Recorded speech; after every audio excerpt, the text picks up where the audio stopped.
Hello and welcome to All Indians Matter. I am Ashraf Engineer. The steady decline of democracy, institutions, and freedoms in India over the past 8 years has been a matter of great concern to Indians and governments across the world.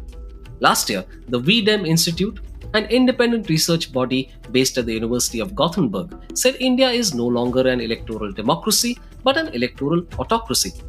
More recently, the US Commission on International Religious Freedom put India along with China, Pakistan, Afghanistan, and 11 others in the list of countries of particular concern over religious freedom.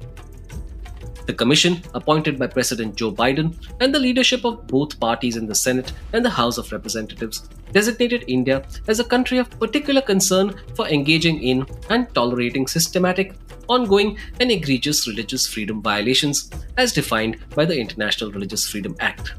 Alongside this, there has been great concern over the performance of our courts that could have been a counterbalance to power running amok but are widely seen to have failed. It's interesting to compare the state of the world's largest democracy to the world's oldest one, the US.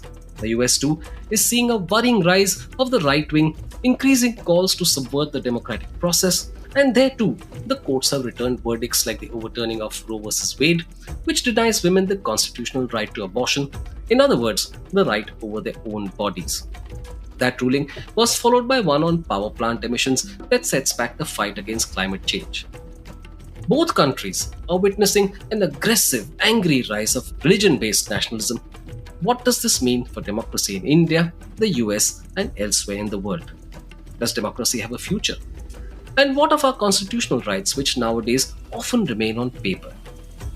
As India completes 75 years of freedom, these are questions worth asking. All Indians matter. We have on the show Rohit Tripathi, founder of Young India Inc., and a long-time diaspora policy advocate based in the Washington, D.C. area. Rohit grew up in Delhi and Maryland. He has, for the past 2.5 decades, worked on India US policy on Capitol Hill and also within the community on challenges to pluralism. Rohit has a keen interest in comparative politics, founding his public policy advocacy group with a focus on sustainable development and Indo US bilateral relations. He wants to evangelize Gandhian non-violent transformation to global civil society through various public forums, highlighting the strategic framework necessary to achieve sustainable change. He has designed and co-sponsored more than 10 briefings with members of the US Congress, advocating a holistic view of India, and is an advocate to US legislators to apply to India-US relations dignity-enhancing, people-centered policies and a strategic approach inspired by the thorough Gandhi-King connection. Rohit has extensive experience working with elected and civil society leaders across India and has led teams to provide a scientific perspective and advocate policy legislation in the Indian Parliament, resulting in transformational laws on the right to education, national employment guarantees, rural and urban water supply, rural courts, seeds, and electrification. Rohit has also taught globalization as an adjunct faculty at the University of Maryland's Smith School of Business. Welcome, Rohit. Thank you so much, Ashraf. I need a copy of that bio, by the way, so that I can use it. It's a long one. Thank you so much. I'm so looking forward to this conversation. Absolutely, so am I. And Rohit, starting on a somber note, as we record this, activists like Tisna Setalwad have been arrested.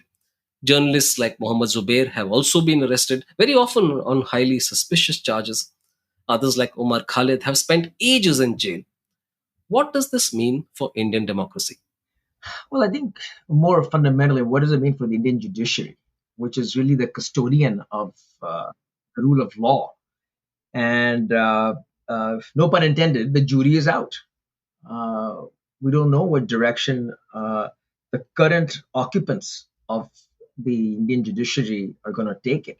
I have started to separate the current functionaries from the institution itself because I think the fidelity that one would expect from an oath taking functionary of a judiciary is in peril.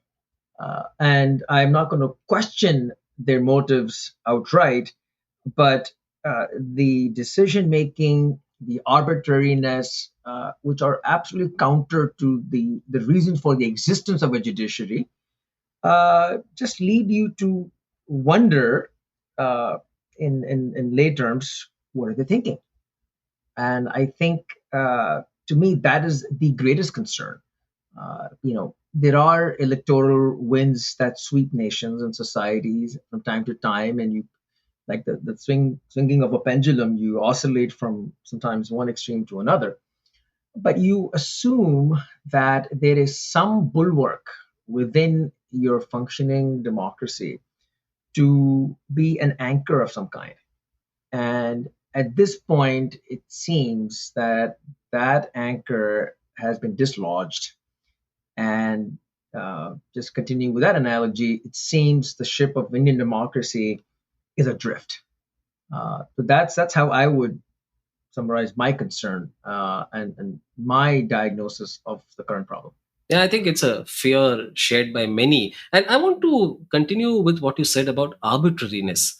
We've had people like Nupur Sharma, who was the spokesperson of the ruling BJP, not being arrested despite a clear violation of the law. But I've mentioned so many names earlier who have been arrested. Now, Nupur is not the only one. In the past, we've had union ministers felicitating those accused of lynching. We've had BJP ministers making clearly communal statements. The list goes on. But there's a clear double standard. I know you've spoken a little bit about it, but could you kind of talk a little more? I think it goes back to the fidelity. I mean, I think, are the functionaries of the judiciary today, do they owe their allegiance to an executive that is ideologically driven, and often at times working in contrarian ways to the constitutional structure of the country, or does it have an allegiance to the Constitution? And as I said, the jury is out.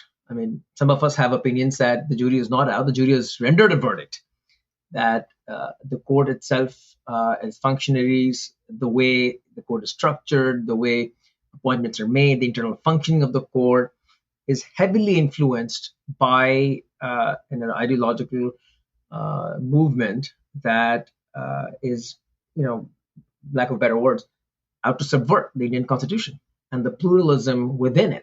And therefore, the manifestation are these, obviously hypocritical decisions that you just referenced. It's there's no deeper explanation here. Uh, you and I are both seeing in real time the decay of the Indian judiciary, and there are just no two ways to put it. I mean, the hypocrisies are so obvious. I guess the Nupur Sharma and Zubair case is like the latest example of that. And of course, I mean, one could argue that the Indian, penal code and laws that are super draconian, like the sedition laws, the UAPA, which is not draconian, I mean, not old, but it still, has no place in civilized society, does tie the hands of our jurists at times. But even if their hands are tied, their uneven execution is still a matter of deep concern. We don't want the Indian judiciary to become the Indian legislature. That separation of power in any democracy is critical. But the application of the law has got to be uniform. Otherwise, guess what? It's not the law. Absolutely. In fact, Rohit, of all the institutions, it's the courts that are rightly the most in focus. We are in a situation where the Supreme Court does not take up the issue of statehood for Kashmir, but has the time to take up the bail plea of Arnab Goswami. And this is just one example. Where do citizens turn if the courts don't deliver? You mentioned the connection that I deeply believe in, which is the Thoreau Gandhi King connection. And the thread, obviously the methodological thread between the three of them, among the three of them, is civil disobedience. I don't think we're at a point where that has to be done. Although I would say the farmers' movement was an example of civil disobedience, and even Shaheen Bagh and so some of the more recent people's movements are examples of civil disobedience. I think the only way, or at least one significant way in which we can move forward, is mass mobilization.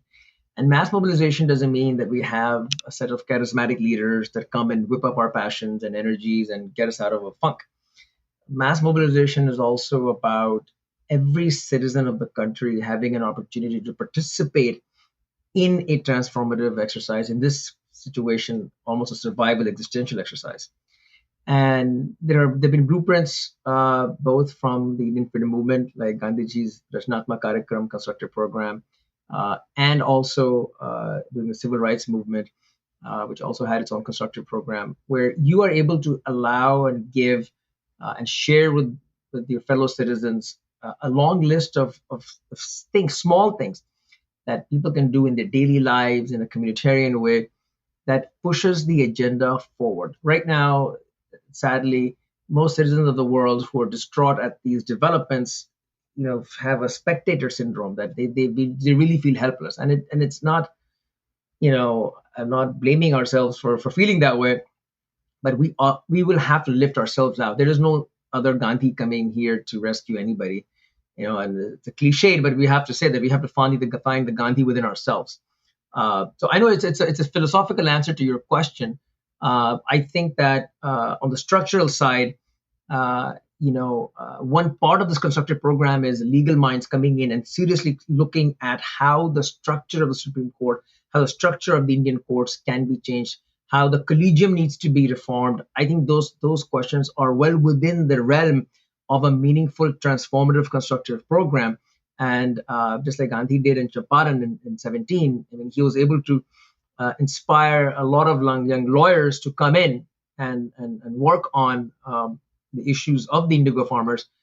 Similarly, I think that we should not cede this territory. And maybe sometimes, a crisis, Ashraf, gives you the opportunity to really put a lens or a microscope on some of these structural issues.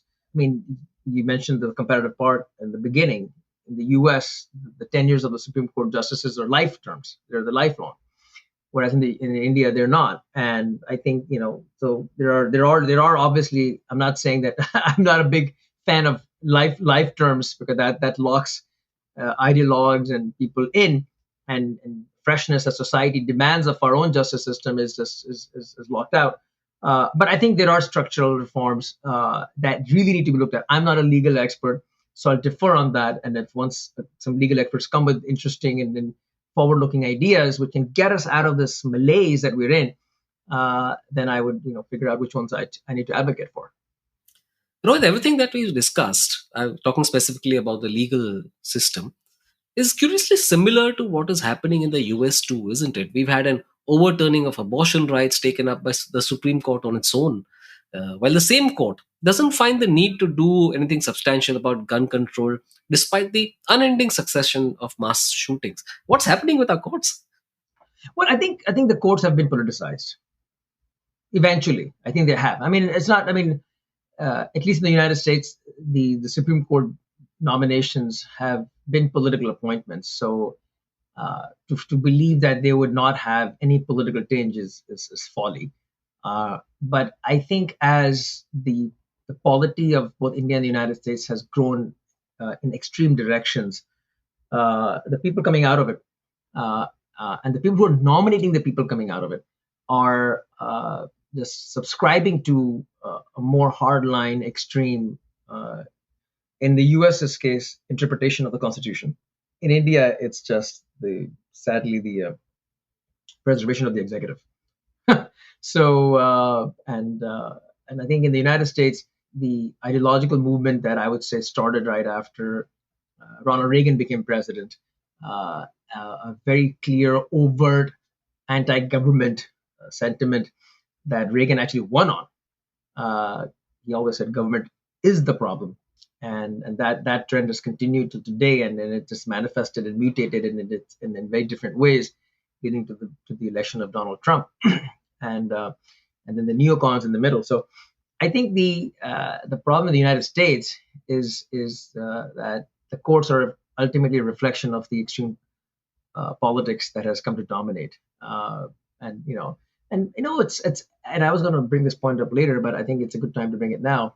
I think both India and the United States, their democracies are coming face to face with diversity. we are having some problems, economic problems. I think inequity in the United States is an all-time high. Inequity in India is an all-time high. And the people who are in charge of the political systems, who are in positions of power and privilege in the political systems, are not, they don't have, either they don't have solutions to the problem of inequality, or they're not interested in solving that problem.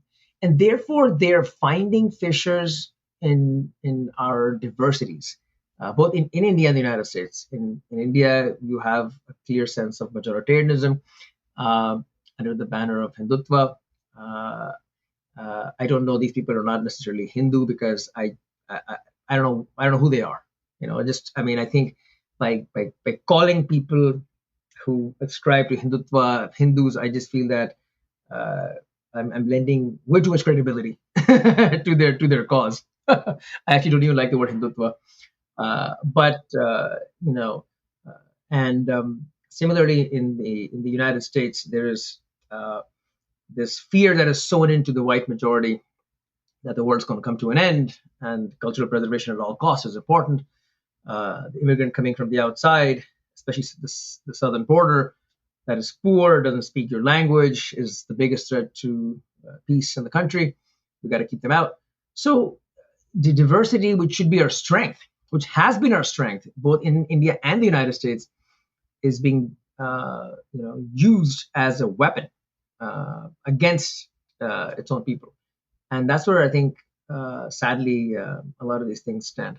Yeah, this is a good point, and I was going to ask you. There's a very aggressive surge of the right wing in both the U.S. and India, and indeed we are seeing it in other places too, such as France. We had a somewhat close election there in recent times. So why is this happening across the world at this time?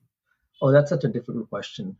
Um, a lot of a big reason why Trump ended up winning was that there really is economic disaffection, and since the right wing leaders throughout the world don't have an economic solution to the problem, they're it's basically a misdiagnosis, and it's a deliberate misdiagnosis, right? Say you have a you have a disease. At that point, you need medication, right? So somebody comes and gives you the wrong medication, right? So you feel good that, oh, I'm getting medicated, but you're giving the wrong medication, which doesn't solve your problem. And that's where I feel that the economic challenges that a lot of people face, are being either ignored or just maliciously transformed into a social problem. Like in India, if you're not able to get a job, it's not your problem. It's not the policymaker's problem, but it's the person with the reservation. Affirmative action is always an easy target for a lot of people. Or if in the business domain in India, it's the minorities who are taking away your jobs. I mean, these are just made up stuff. I mean, you and I both know that none of this data is borne out anywhere. Similarly in the United States, that MS-13 is destroying the country. The gang here, and that every undocumented worker coming in is wreaking havoc in the country. And I can tell you there are 15 million undocumented workers living peacefully and working at bare minimum wages under constant fear, contributing to society over here, and not killing anybody. The percentage of criminals in that community is no different than the percentage of criminals in any community, legal or illegal, here. So, and I think it's really sad that the ethno-religious, uh, diversity we've had is, as I said, being weaponized by political leaders to stay in power, because they don't have economic answers, or the economic system is to their advantage, and this is how they maintain the status quo. When I watched coverage of the January 6, 2021 attack on the US Capitol, I know it's not a like to like comparison, but it reminded me also the time in 2017 when supporters of Shambulal Regar, who had hacked to death a Muslim migrant in Rajasthan, climbed atop the district court and unfurled a saffron flag. How do you view this militant, often religion fueled attacks in both countries? Well, I don't want to sound facetious, but there is a mental health issue here. I think that, and I mean, I think if you think about, I mean, radicalization in general, it preys upon the mentally vulnerable, right? I mean, of course, there are PhDs who are designing and concocting a lot of the stuff, but the foot soldiers in these movements are hooligans who are either paid or seriously just have a mental health issue, and the vacuums in their minds are filled with these overly simplified structures. WhatsApp University history lessons and so on and so forth. So to me, I mean, the same in the United States. There was and this is an interesting mix. I'm glad you asked that question. You look at January 6th, or even look at the Indian right wing today. You either find an extremely well-educated top class which is manipulating, and then they have a brigade, so-called a paramilitary brigade of people who are almost uneducated. I mean, if you look at Trump's 2016 data, even in the 2020 data, the support he has is dominated by the people who have no college degrees. Now, I'm not saying that everybody who has a college degree is smart or who doesn't have is not smart, but that just, I mean, there's data out there to show that your prospects, economic prospects, are better if you do have a college degree, say in the United States, versus if you don't. And you can see that there is some right-wing resonance in the majority community within the economically uh, backward sections of at least American society, and then they have their typical anchors of gun control and freedom and liberty and so on and so forth. And it's funny that somebody, I think, was asked Nehru, like, why aren't you putting liberty up front and as the most important thing? He's like, liberty for what? Have choices that they can afford. Why don't we provide choices that people can afford, and then let's talk about liberty? I mean, I don't think it's an either or, but he qualified liberty as like, okay, because at the time of independence there was debate, India should become fully market oriented, et cetera, et cetera. I think one of the arguments there was that in the United States, every homeless person can buy any consumer item, but they don't have any ability to buy it. And I think the focus of forward-looking progressive leaders is the ability to actually buy something, right? And it has to go in hand with the market. It cannot be you can't just leave people on the streets and just focus on how many choices they have, independent of whether they can afford those choices. I hope that makes sense. Yeah, and of course it does. Of course it does, Rohit. And this is actually an argument that has been put forth before also, that there's an underlying economic reason for all of this happening. We'll come back to that, Rohit. But what I wanted to ask you was that in India, the use of state machinery in the service of Hindutva politics can be viewed as a form of state capture. Do you agree that it is eroding the legitimacy of the state? Absolutely. I mean, so let's just step back for a second. So I think that when you live in a democracy, electoral democracy, institutions will be colored by the people who get elected. And people who get elected will have ideologies from time to time. If you see a left-leaning government getting elected, then you'll have a certain type of appointments. If you see a right-leaning government, you have a certain type of appointments. And I think that is something that you have to just accept, in a democracy. And the so-called, I won't say moderation, but the battle of ideas should happen in the public domain, in political discourse, with a certain with ample and due civility and so on and so forth. And the way we structure democracy, there are going to be electoral winners and losers, but that doesn't mean that the nation should win or lose, right? I mean, no matter who wins or who loses, you have to, and that's why constitutions are written. That's why republics exist. Now, of course, ideologues will come in. They may or may not agree with the constitutions that they themselves take oaths for. They'll try to subvert it. They'll try to manipulate it, and so on and so forth. But I think we have to, acknowledge that ideologies and political biases are always going to be there. So that's a given. Now let's specifically talk about Hindutva per se, because that's where my concern is. I mean, when you have an ideology that deliberately suppresses your human capital, and I'm talking from an MBA perspective at this point, You have the power of the people. Your diversity is your strength. It is the core of your creative abilities, because you can source different ideas from different places, different backgrounds, gender, ethnic, religious, linguistic, and so on. I mean, India is an extremely lucky nation in that regard. But when there's an ideology that subverts and tries to homogenize the heterogeneity, which is actually the strength, it actually blunts the ability of a nation to progress. And going back to the state capture part, when it gets so aggressive in its desire to capture power, then the state apparatus becomes an easy victim of it. But you have to remember, states, any apparatus has two elements, right? The political and the administrative. It's been a long term strategy of the groups like the RSS. RSS is not unique in the Indian context, in the sense that there are other, ideologues elsewhere who have realized. I mean, look at the United States, right? The goal has always been, a Republican goal for the last, I would say, 25, 30 years has been fill up the federal judiciary. That is the most important. There are about 750 judges in the federal judiciary and the federal bench. Try to get as many Republicans lifetime appointments as possible, because they know, the elections you can win or lose elections, but once you have a certain critical mass within the judiciary, then the issues that you and your donors care about will be taken care of, right? I mean, the Congress can pass any law that it wants, but you can appeal it. You'll go to the courts. The court will say, "Oh no, this is not allowed. Strike down."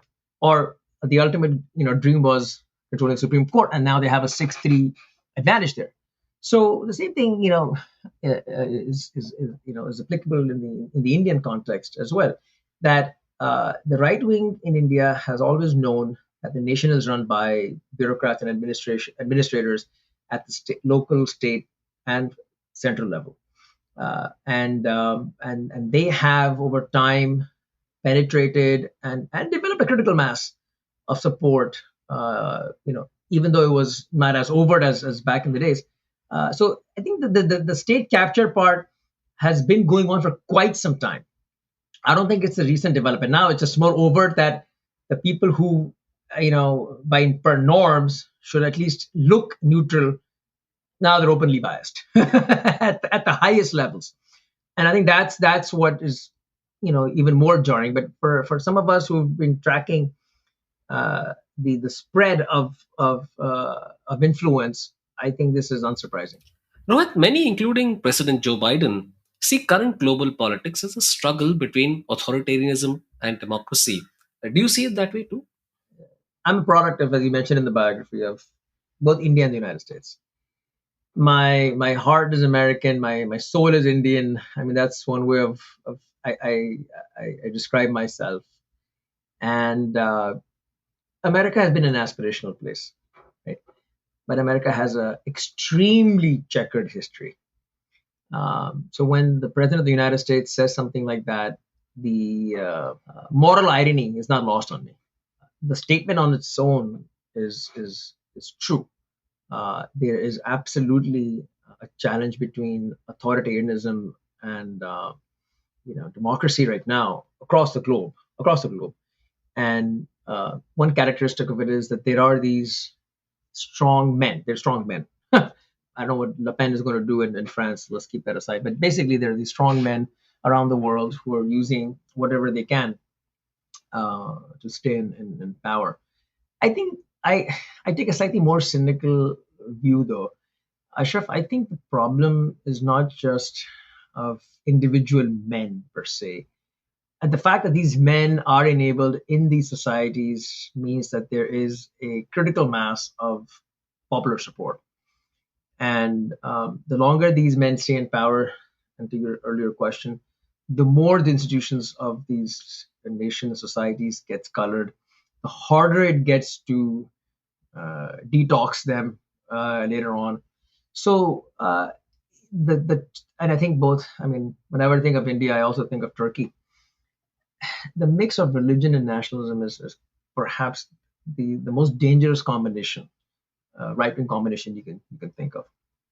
Now, I'm not anti-religious because I believe religion has given solace to billions over time. Is it vulnerable to exploitation? Absolutely. Absolutely. Uh, Anything organized at that scale is obviously going to be supremely vulnerable, and especially with that kind of an emotional touch to it. Uh, but I think we have to perhaps come up with a better taxonomy where we really describe the problem is. I think authoritarianism is too broad a term in my mind, because Saddam was one kind of authoritarian, and Erdogan and our aspiring authoritarians are of a different breed, much more sophisticated, strong ideological backing, uh, pervasive paramilitary forces, and so on and so forth. And guess what? They have elections to back them, which is even worse. So therefore, they're constantly getting some kind of a popular mandate. So I just think that the term authoritarianism is a little outdated in my mind. I don't have a better term uh, right now, but I think we do need a new taxonomy to describe the current state of a mind of uh, the modern so-called authoritarian. Rohit, I want to return to the institutional bit, and I want to come back first to the courts and then other institutions. We've seen duly elected state governments being toppled in Goa, Madhya Pradesh, Karnataka, and attempts have been made in Rajasthan to do the same. Yet the courts don't seem to have a point of view. Shouldn't they? They absolutely should. I mean, it goes back to the question of this whole arbitrariness. I mean, you're allowing a government to come into being, and then after the fact, deciding whether the MLS should be disqualified or not. I mean, what is that? I mean, so it's the Indian courts are acting just beyond logic at this point. Forget about them being within the context of a constitution at this point. And honestly, I don't know how they can look their peers from other countries in the eye and with a straight face. I mean, because the mockery of the judiciary that is happening right now in India is sad. It's saddening. I mean, we're a part of the diaspora, and India is hailed as a shining light and for democracies around the world. And the way we're conducting ourselves in India right now, be it the executive, be it the judiciary, be it the legislature, uh, there's nothing to be emulated. Absolutely nothing to be emulated. And I think the questions you're asking are almost rhetorical questions. Of course, the Indian court system and they're capitulating. They're, as I said, arbitrary. I mean, I think I cannot. I mean, the next you know term in the progression from arbitrary is random, where it's a more mathematically precise term that things are just random, that there's just no intention whatsoever, that it's a coin toss, and not one coin toss, it's 30 coin tosses, and let's see how many heads I get, and depending on what I get, I'll do this. I mean, you clearly see the sad influence of the executive, of the state machine, the other state institutions coming to bear on the judiciary to make these seemingly illogical decisions. There's also the institution of the governor. Virtually every state not ruled by the BJP has had hostile governors, while those ruled by the BJP have had no problems at all. So that's another institution that's been eroded. It's an appendage, like our appendix. I mean, it has to be removed. I mean, I just don't understand uh, the ceremonial role of the Indian governor. And it is now, it used to be ceremonial, and until it was ceremonial, it was fine, Ashraf, right? And now it's much more than ceremonial. And that too has been weaponized. And these are just going back to the sedition laws. I mean, we have to finally break out of the British mode of justice. We really do. We did a phenomenal job of writing a constitution, but there are just long overdue structural reforms in the political and legal structure that have to take place. And I'll go back to the point I was making earlier. When we design a constructive program for the nation where every citizen can participate to their own abilities, there has got to be a section dedicated to our young legal scholars that please address this issue. The structural problems within the political structure and the legal structure and the judiciary have to be addressed. And I encourage the young leaders who are coming into being, who are serious about leading their local communities, states, even the nation, have an opinion on this. Don't just take the structure that we have today for granted. Work within the bounds of the Constitution and reform it. There's also the issue of transparency. A New York Times article said India is stalling the WHO's efforts to make global COVID death toll public. Now, indeed, it is widely accepted that the official death toll is many times lower than the actual one in India. On many other issues, the government simply claims that it has no data. How does a lack of transparency throttle democracy? It's by design. It is absolutely by design.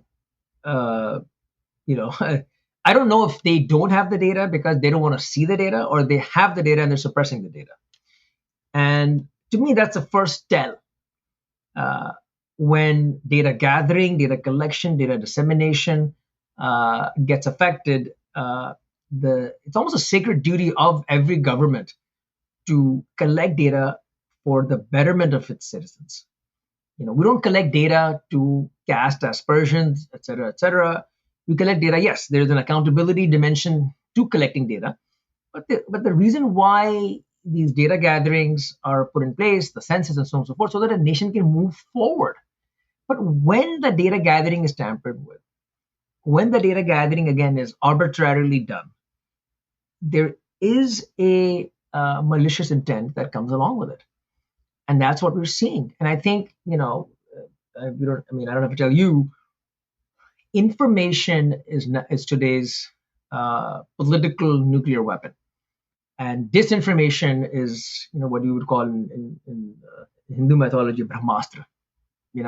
That once you've disinformed somebody, and this is just totally different from misinformed, disinformed somebody, then their recovery is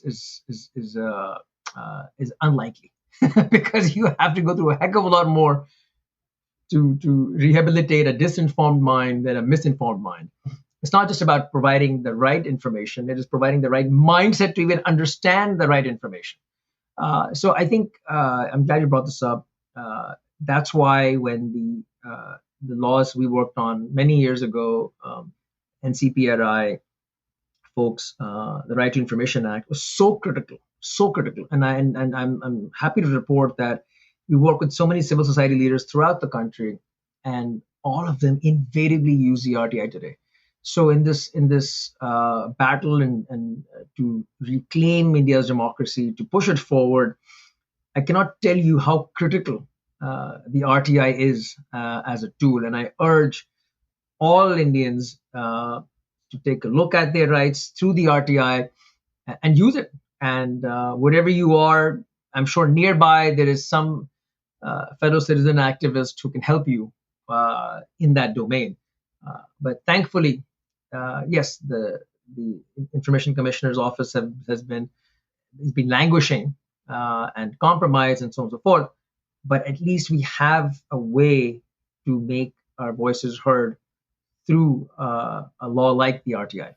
Rohit, coming back to the US, the US seems to be on a post-Trump correction course, or at least it seemed that way when Biden won the last election. How do you see things panning out in India, on the other hand? I'm sorry to report that we thought the US was on a post-Trump. I knew you would say that. Keep an eye on the midterm elections. Yeah. Although the Republicans have nominated some very questionable candidates for the midterms.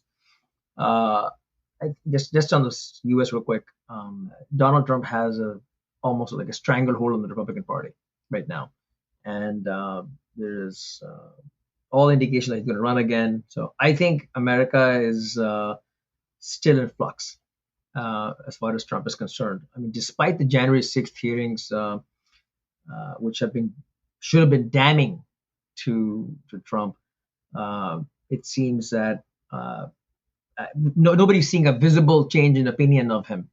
His followers. I think actually in many ways his support base seems to have taken that and become even more come out strongly in support of him. At least that's the way it's seeming from here in India. So this goes back to the point you were just making, right? I mean, transparency is tied to data. Data is tied to information, and information is so colored now. People consume it in such colored ways.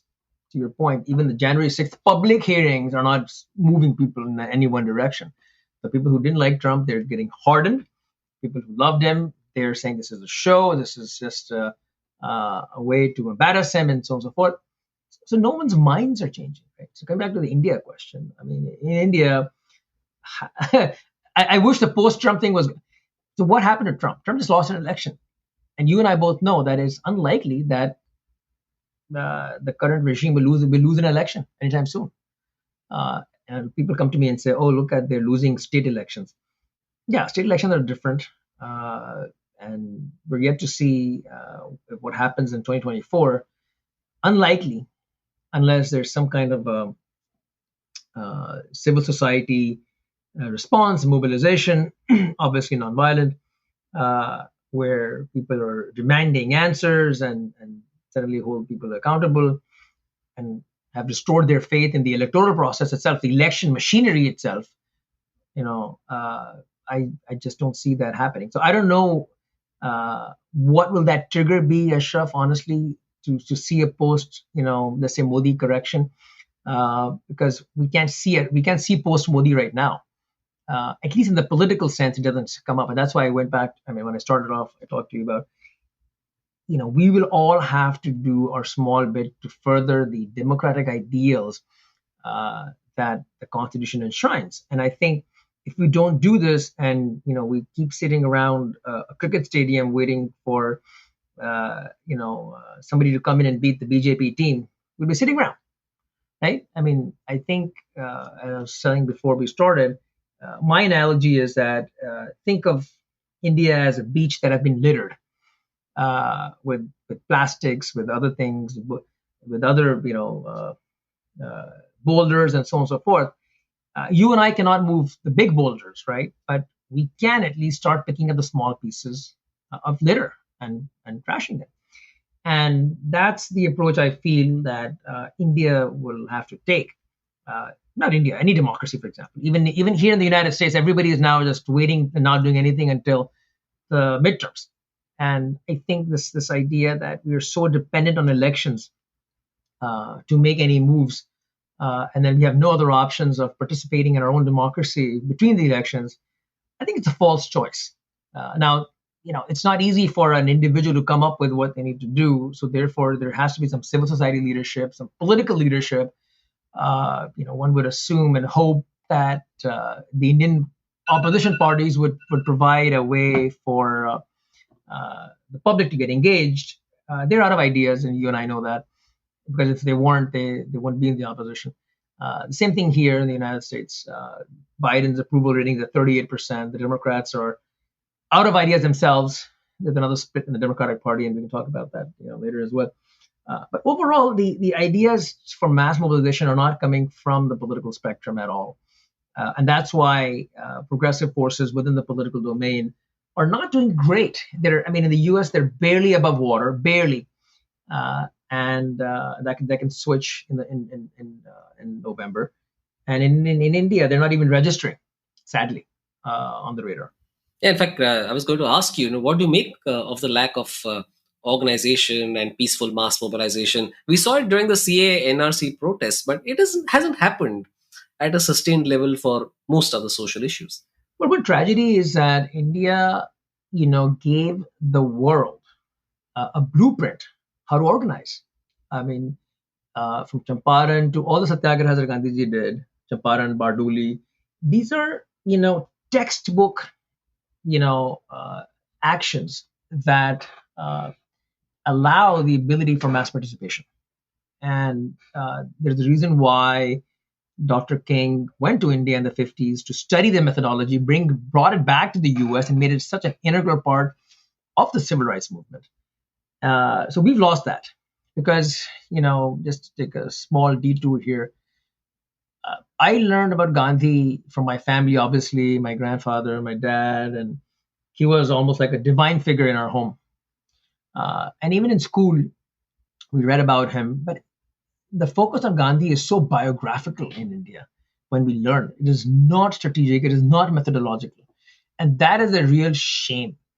I mean, I just feel that, yeah, of course, there are friends and who have been effective throughout India in locales, civil society friends. And there have been so many smaller movements where they know how to organize, they know how to mobilize, and so on and so forth. But at the national level, we just don't have the skill set to organize. It's the last time anybody organized anybody was the labor movement. But even the India's left is also, and I'm not, condoning their economic views of the world, but their ability to organize. How do you organize, and how do you kind of move people how do you give people options to participate? That's what I mean by organize. And that's not happening through the political process, as I said. But to me, that is the number one challenge. Number one, and this is not a challenge just limited to India. I mean, here in the United States, I would say on the progressive side, there has been good mobilization on the gun violence issue. There has been now good mobilization on the abortion issue. There was good mobilization post George Floyd, and that brought the BLM movement back into focus. But then it kind of fizzled out, right? And but again, if we are to see a change in India or anywhere else, I think these skills, organizing skills. Remember, Barack Obama was a community organizer. The greatest organizer in human history was apparently Jesus. So we have to go back to those basic organizing skills. I mean, this is a skill deficiency, if you ask me. So I want to kind of talk a little bit more about what you said about Gandhi and his strategy for nonviolent transformation. Now, I know you've studied it, and there's a methodology that you've articulated. So talk us through that. So I'll start from the end. So there was a gentleman by the name of Gene Sharp, a phenomenally analytical mind. In 1950, Gene Sharp was arrested because he did not join the Korean War draft. And he wrote a letter to Einstein. And he said, I'm writing a book on Gandhi's methods. And Einstein then replied and said, can I write the foreword for the book? So that's the rest is history. Gene Sharp comes out. He starts the Albert Einstein Institution for Nonviolence in Boston. And he lived till 2018, just a remarkable man. And somewhere down the road, he wrote multiple books. One book that he wrote was From Dictatorship to Democracy, became the blueprint for a lot of Eastern European countries post 1989 to topple their governments and so on and so forth nonviolently. And that became very popular. But he also critically analyzed the Gandhian methodology for nonviolent transformation. It's a 6-step process. And I'll tell you what step 6 is, because that's, to me, is the most important step: reconciliation. So whenever you are in, and I don't want to use the word battle, whenever you are trying to transform a certain reality, right? Be it the discrimination based on race, or defeating an imperial power like the British, the final goal is reconciliation with your so-called adversary. And you basically look at the world in 3 dimensions. One dimension is people who want to transform things. Another dimension is the people who want to preserve the status quo for their benefits. And then there's the public at large, which is typically not indifferent, but they've made peace with what they have. They just don't see any other option other than the status quo, right? So the first challenge is to understand, if you're a so-called transformer, you want to understand the set of problems from all angles, not just your progressive perspective, but why are the preservationists, people who want to preserve things, why do they want to preserve the status quo? Why is the public at large agnostic? Why are they not jumping in? So research and understanding the problem. Gandhi would always go in if there was a dispute between the mill owners and the workers. He would talk to both. He would not just go in and sit at a dharna with the workers from the get-go, and so on and so forth. Understanding, and he spent a lot of time even pre-Champaran to understand what was happening with the indigo farmers and so on and so forth. Even in Bardoli, they had an alternate tax plan, that they pitched to the British that, okay, your taxation that you're bringing in right now, which is this high, should be here, and that. So, and there was a full team that worked on it. So research is critical to begin with to understand any problem. Second, once you have that, you have to develop local leadership, and that's where the decentralization aspect of nonviolence is so powerful. Like, you don't need to have one charismatic leader at the top and telling everybody what to do. You develop local leadership, which is now informed by the knowledge and the research you've already done. They have done, but about their own locales. Then you have, and this leadership has to have a certain set of qualities. I mean, it should be knowledgeable, it should be articulate, it should have the ability to teach, to create even further leaders. So this teaching part is very critical. I actually feel that our teachers are underutilized in society because they have a gift. They have a gift of communicating, and they have a gift of communicating new ideas.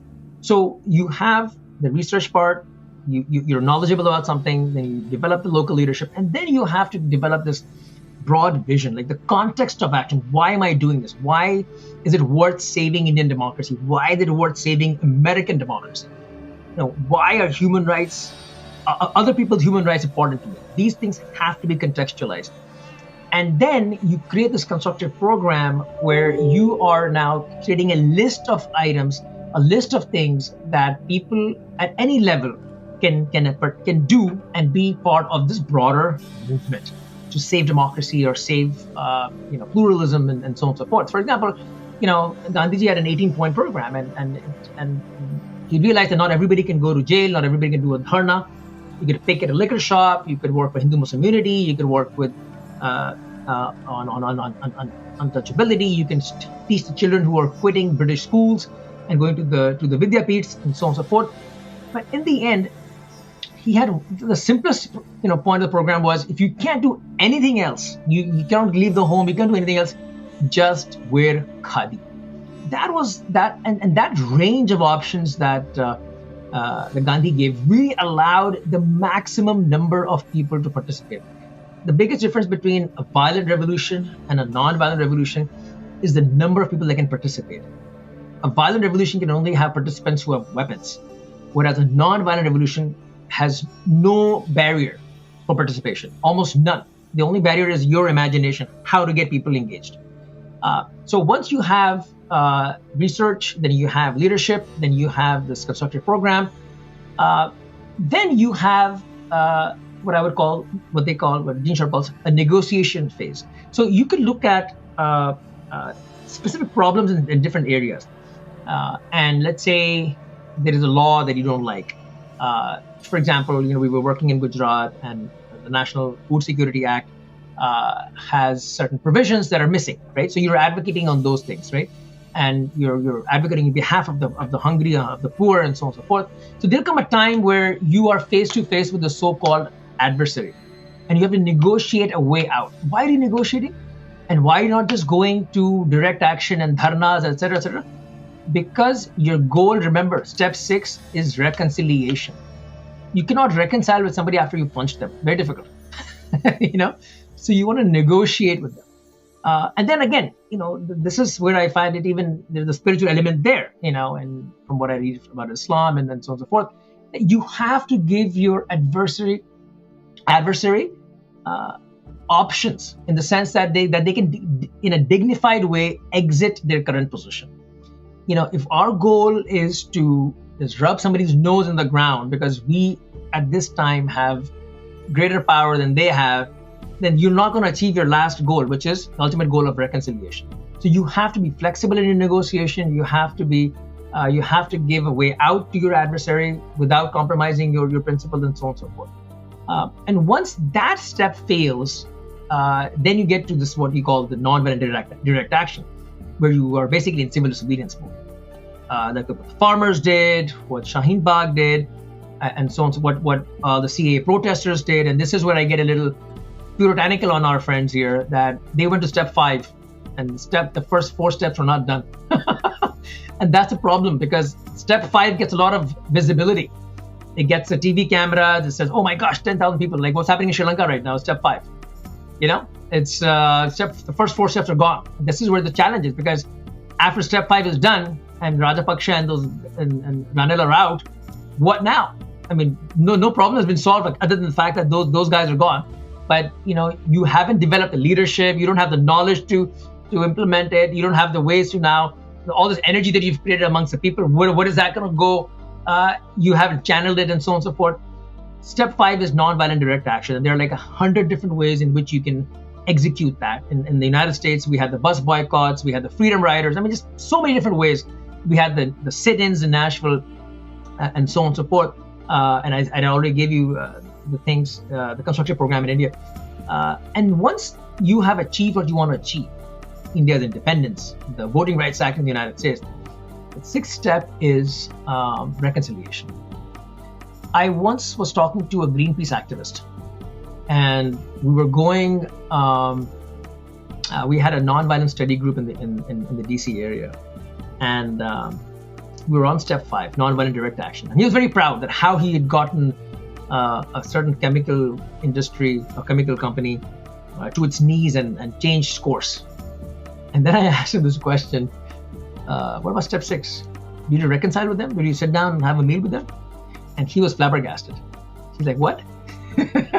What are you saying? I'm like, you want to create a sustainable model, or you want to create a model where you feel victorious and you walk away and the other person turns around and snipes back at you like the next chance they get? So that's the summary. I know it's a longish summary, but I'm passionate about it because I think methodology is so critical in this world. And as we fight a battle, Gandhi used to say that the militancy that you have in actual war has to be brought in to the nonviolent domain as well, from a disciplinary standpoint. And if you read the civil rights movement in the United States, you'll see that a lot of the activists, when they were actually going to do a sit-in, they would have an index card where they would have 10 things that they can or cannot do. Do not hit anybody, do not retaliate verbally, and so on and so forth. That the discipline with which we have to execute this is equally important. And I'll conclude with one thing, that any movement of that is interested in achieving anything needs to have both an ideology and discipline. Two critical elements. And here, there are two examples in the Indian context, one good and one not so good, right? The good one is the Indian freedom movement, where Gandhi gave, and Gandhi gave an experiential ideology. Gandhi was not an ideologue. I think, there are far more, articulate people than Gandhi on a lot of different issues. I mean, that's where, the entire Gandhi-Ambedkar debate comes in. But Gandhi should not be seen as an intellectual leader. Gandhi is an organizing leader, right? And Gandhi gave people the opportunity to design their own path for self-development and national and the development of the nation. So he gave them the discipline. I saw that in my grandfather's generation, the discipline with which they lived throughout their lives, from khadi to so many other things. And then they had ideology, both discipline and ideology. And the other not so good example is, and you know probably where I'm going, is the RSS, right? Their ideology is obviously misguided, as far as I'm concerned. But they do instill a certain discipline. And a lot of hard right forces have discipline in them and the wrong ideology. So the way to not to counter them, I don't believe in counter narratives, but the way to build an alternative narrative is to have those two elements there. Like a lot of people say, how do you counter the narrative? The word narrative has become very popular in the context of India now. And I say, you can't counter the narrative, because when you counter the narrative, you're playing on your adversary's playing field. And they know the game. They've rigged the game. Forget about it. They know the game. They've rigged the game. You can't win.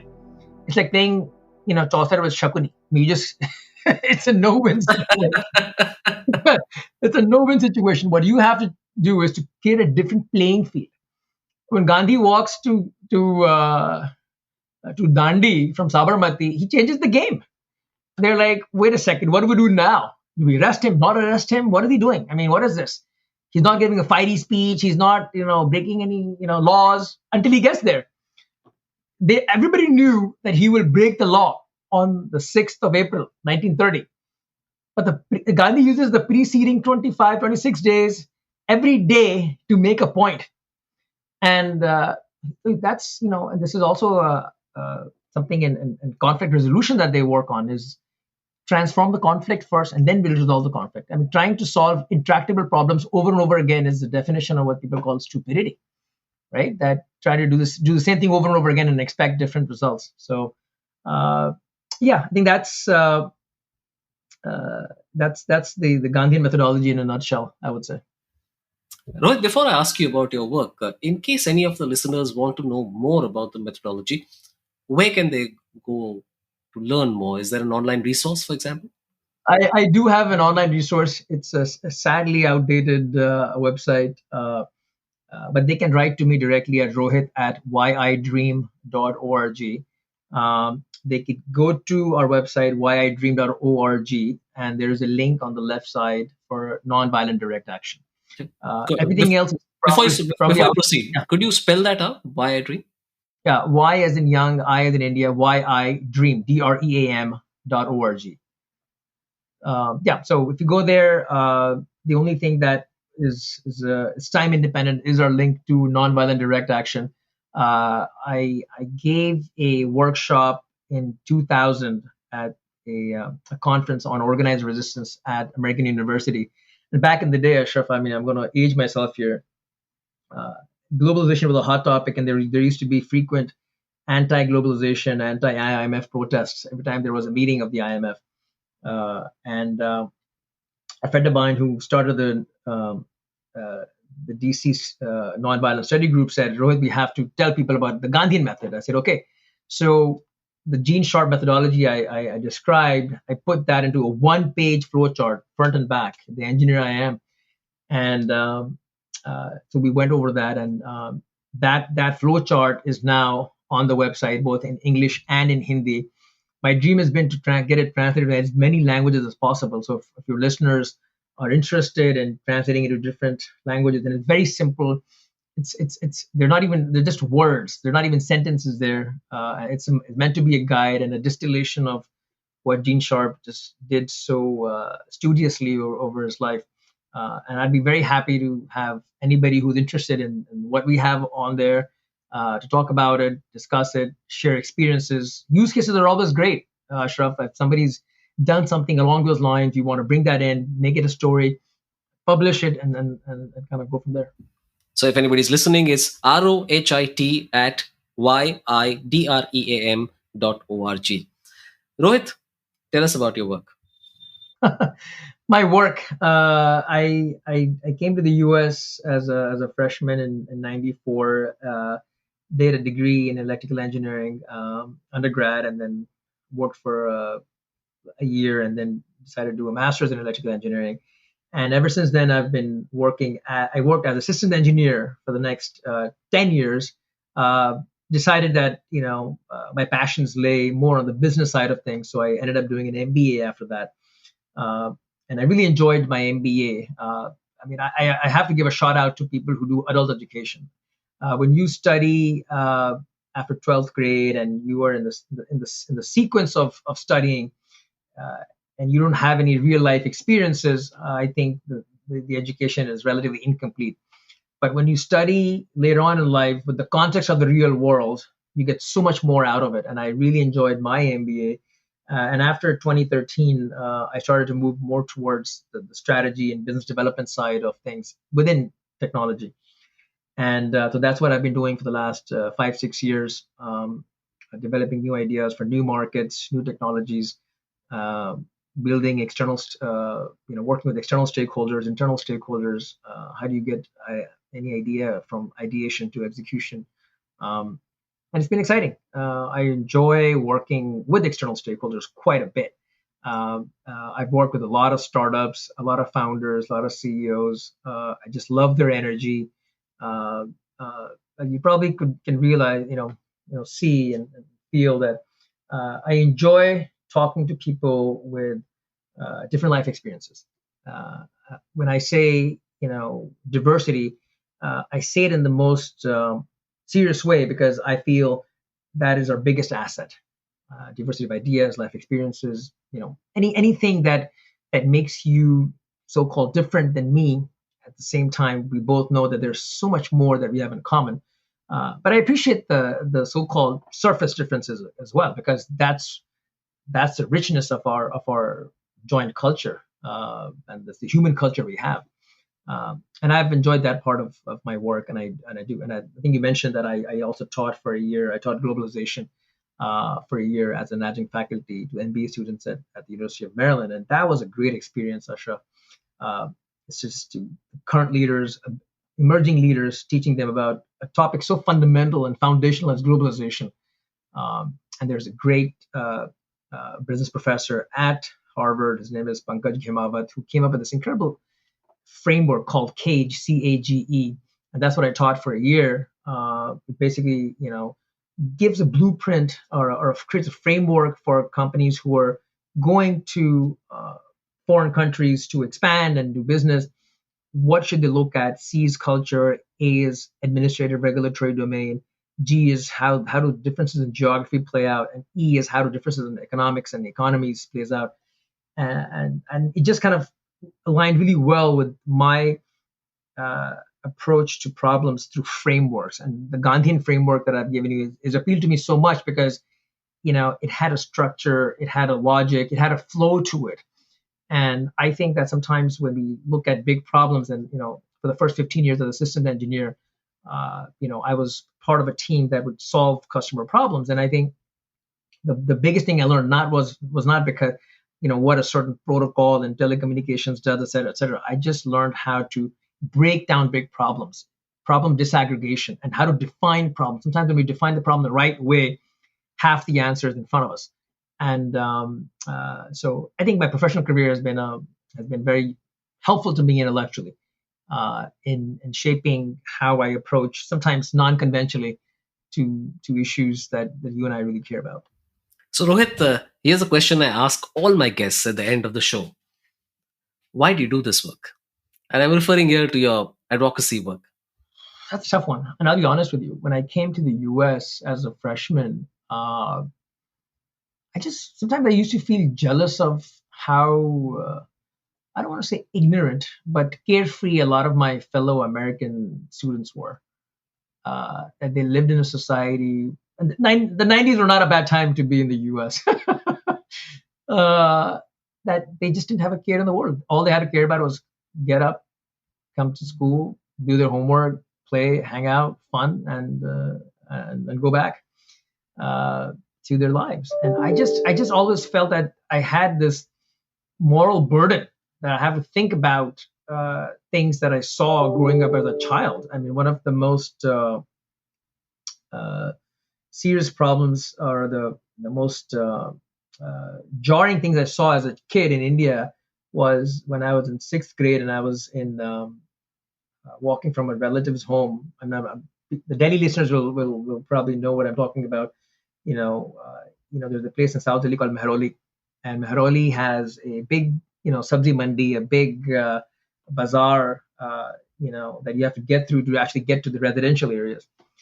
And we were walking back to our car from a relative's home through the bazaar, empty bazaar at that point, and I saw a kid fighting a dog for food out of a trash can. And that image has just never left me. Just never left me.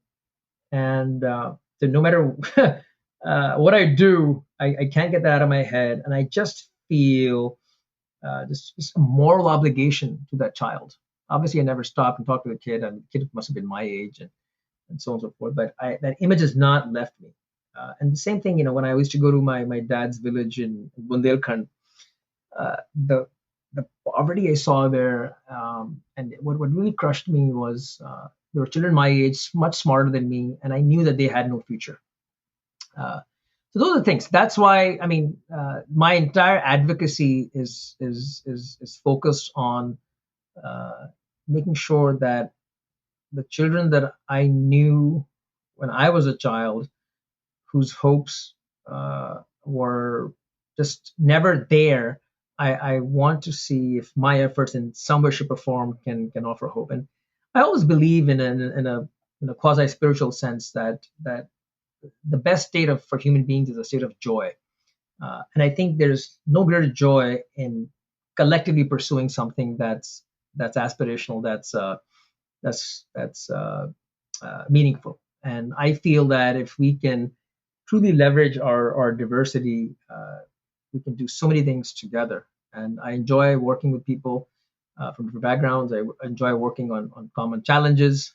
sitting down for meals and playing sports and so on and so forth. Uh, I believe that camaraderie is just so built into to who we are, and any impediment to that camaraderie in the name of identity is just revolting to me. So I stand, there, and I want to stop that force. And of course, I have zero tolerance for injustice. So there's a lot there. I hope I give you some kind of an answer. But the motivation comes from somewhere deep within. I don't know where exactly. It could be the legacy of my grandparents, who both, my maternal side, my nana and dada, both fought for India's independence. So it's just there's a sense of never giving up on something and never giving up on people. So there's that. Some may call it misplaced tenacity, but that's kind of where it is. As India gears up to celebrate yet another Independence Day, what do you, the listener, think? How can India once again return to the path it had set itself on when it became independent? How can it ensure that it fulfills its promise to itself? Write to me at editor@allindiansmatter.in. Rohit, I can't tell you what a pleasure it's been to have you on the show. It's intriguing that both of the world's most important democracies are facing similar challenges, albeit at different stages in their evolution. Thank you for putting that in perspective. Ashraf, thank you so much for giving me this opportunity to share some of my experiences and ideas. And I hope your listeners find what I said insightful and useful. And I'm looking forward to hearing from some of them.